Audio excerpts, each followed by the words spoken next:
Good morning everybody, my name is Crystal and welcome to my YouTube channel. If you like my videos, please smash that like button, please do subscribe. It is Tuesday morning, good morning. I hope everybody had a great bank holiday and I hope everyone has a great day today. The weather is looking sunny again and nice and warm, so that's great. And yep, Tuesday morning. Alexa, good morning. Good morning. On this day in 1883 the volcano Krakatoa erupted. The sound of the explosion is believed to be the loudest sound ever heard, with people 2,000 miles away believing it to be the sound of nearby cannon fire. Blimey. Alexa, what's the time please?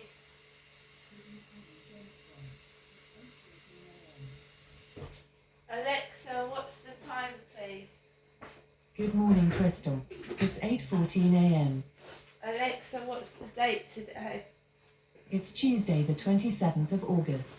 Alexa, what's the weather outlook? Currently, in Rochester it's 16 degrees Celsius with mostly cloudy skies. Today, you can expect partly sunny weather, with a high of 24 degrees and a low of 13 degrees. Alexa, can you tell me a joke? What do you get if you cross a bird, a limo and a puppy? A flying car pet. Alexa, whose birthday is it today?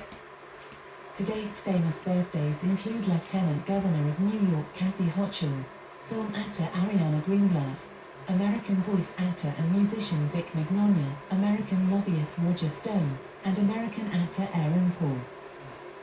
Right, again, good morning everybody. So, I watched a Netflix film last night. I went out with Max, walked him, came back home, and again I'm on my own all the time. So basically I try and occupy myself with either watching TV, watching Netflix or watching the radio. Sometimes I read a book. I do like reading. I've got lots and lots of books, magazines, etc. You know, so I don't get bored by myself. I've got library books. I've got lots of things to occupy my mind. Sometimes I just, like for therapy, I'll write some poems, get that out. I've even like made up a few songs. I've made up my own lyrics and things like that. So I like to keep myself occupied, right, that way. Like I said, I'm having trouble with these dating sites, and I'm not the only one. People don't want to meet. They just want to go over to WhatsApp and muck about on there, and it's pure laziness as well. It just is. People would rather sit there, have a conversation, and then they don't have to get up off of their chair. They can play their games machine. They can even put earphones in their head, and you know what I mean. That's what I'm finding. And that's all gone, where you used to physically meet. So I'm not into that. I want to meet someone in real life. I don't want to sit there and watch somebody play games while they're talking to me. That's a bit rude as well, because they're not paying you their whole attention. I just find that rude.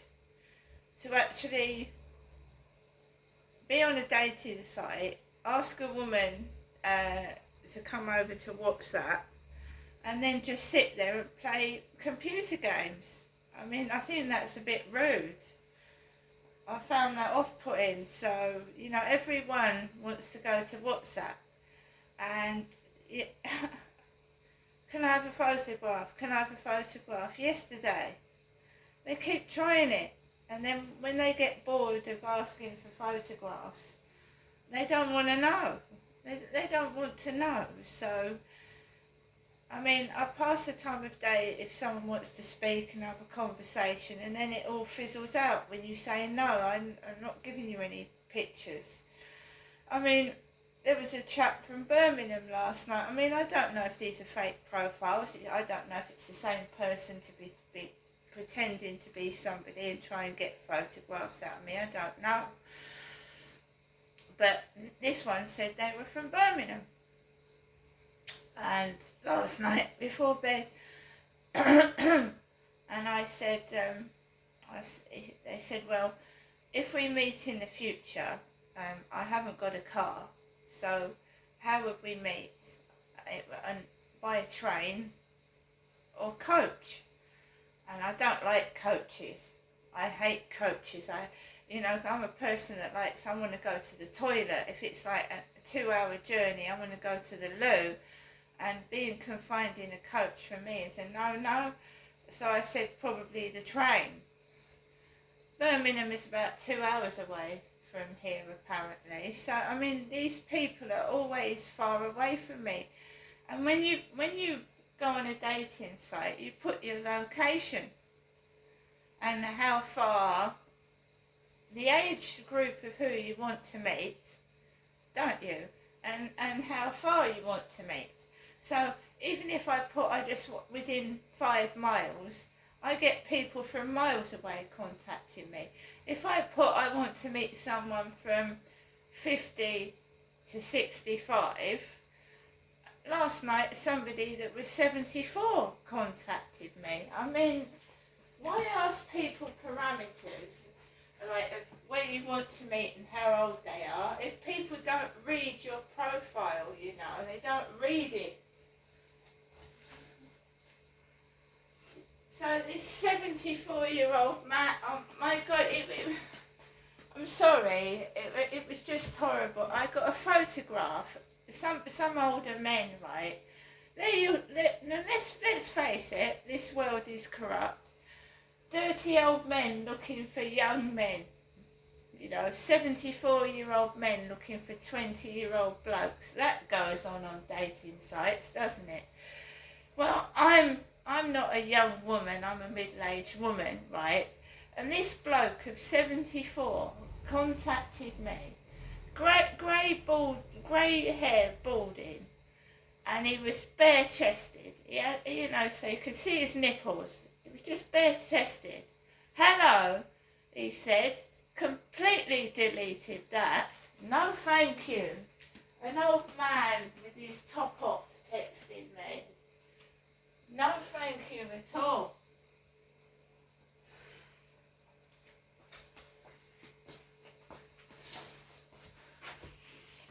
Oh, why do some men think that would on a first time contacting someone with a photograph with nothing on his top?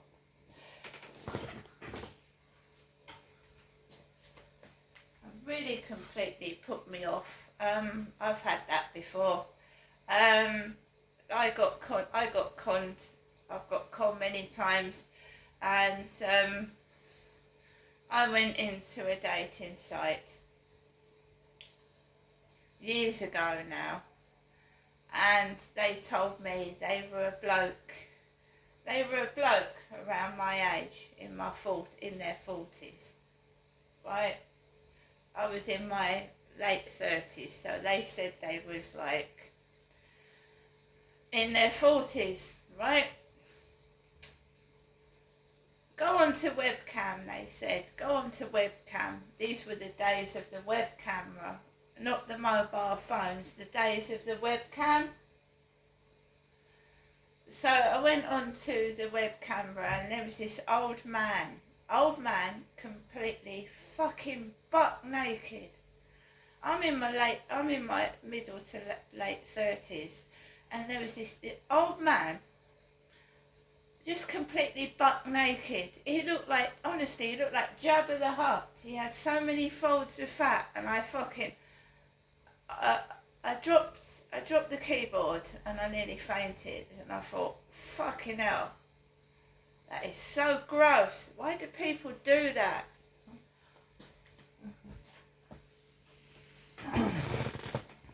It can scar you. It can absolutely scar you.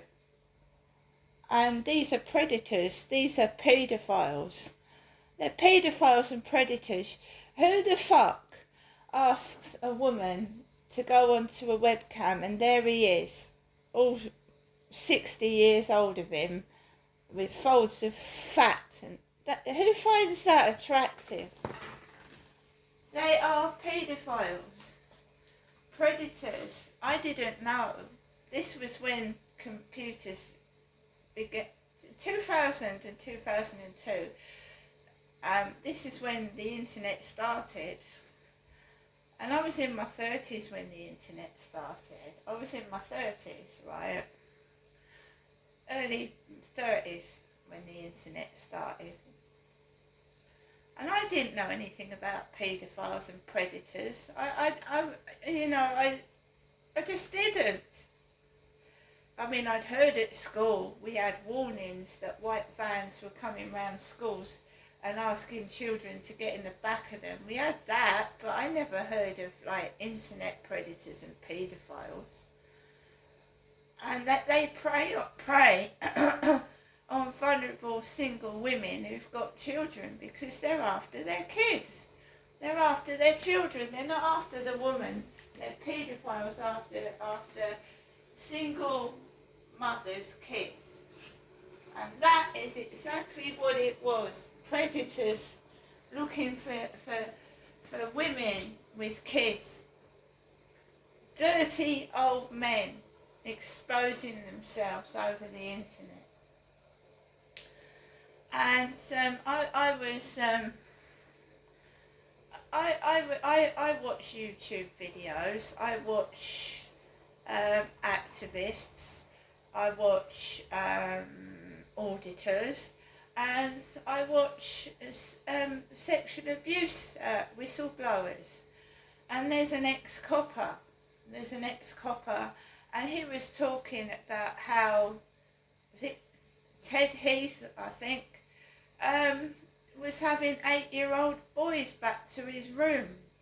8-year-old boys, because not only do you get paedophiles that go after girls, you get paedophiles that go after young boys. And I think it was Ted Heath was having, boys back to his room, and people were turning a blind eye to it.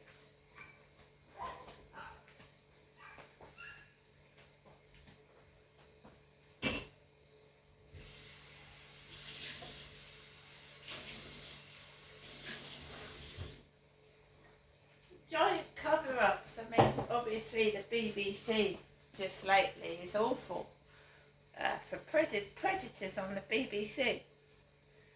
And there's one coming out every couple of months. I mean, bloody newsreaders that read the news to us. Hugh Edwards covered the Queen's funeral. I mean, for goodness sake. I mean, it's laughable, but it's also sick, isn't it? Sick. These people are role models. We watch the television, we watch the news, we look up to people, and these people are corrupt, some of them.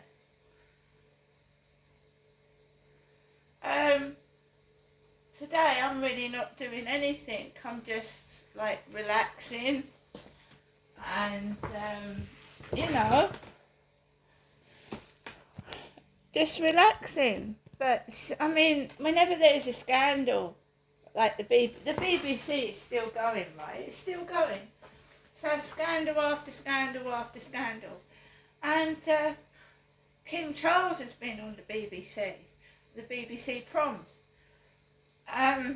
The royals obviously go on the BBC, don't they?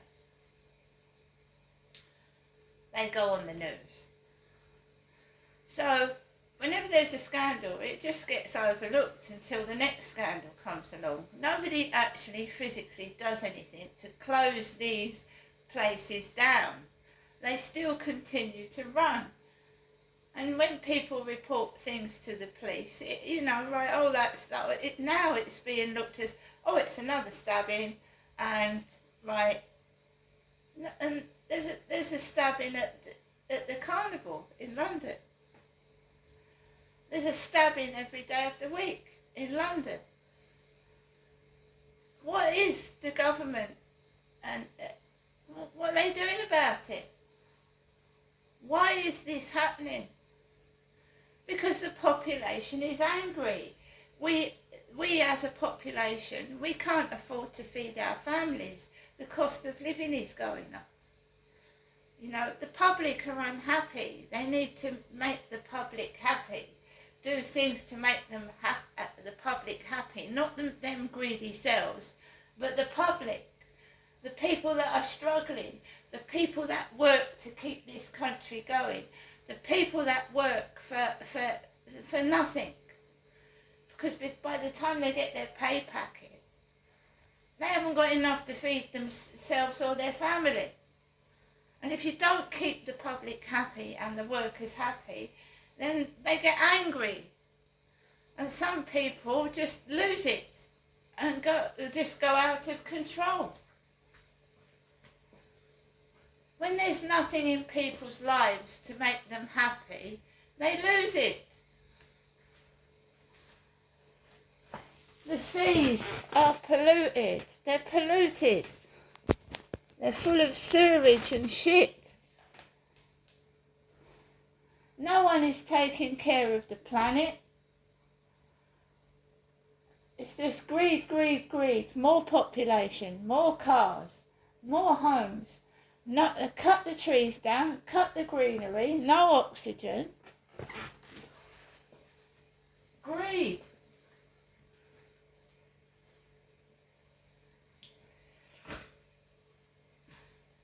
So it's just become the norm. Right, oh, there's another stabbing. There was another fire in London yesterday. Fires, stabbings.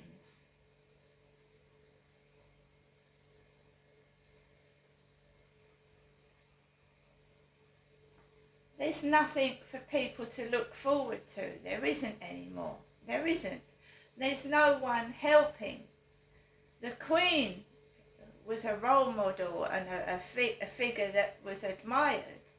And I'm sorry, I'm going to say this, but when Charles and Camilla took the throne, right, the Queen worked hard to get to be Queen. She worked hard, and then Camilla gets on the throne really, really quickly after the Queen's passed away. And, you know, the Queen was admired, the Queen was respected. But it's just not the same. That's all I'm saying. It's not the same as when the Queen ruled this country. She had massive respect and she worked hard for her position. She did, from the age of about 24. And Camilla gets on the throne in her 70s. And you know, it's to me, it's greed. Just greed. It's not care for the population, it's greed. Flouncing around.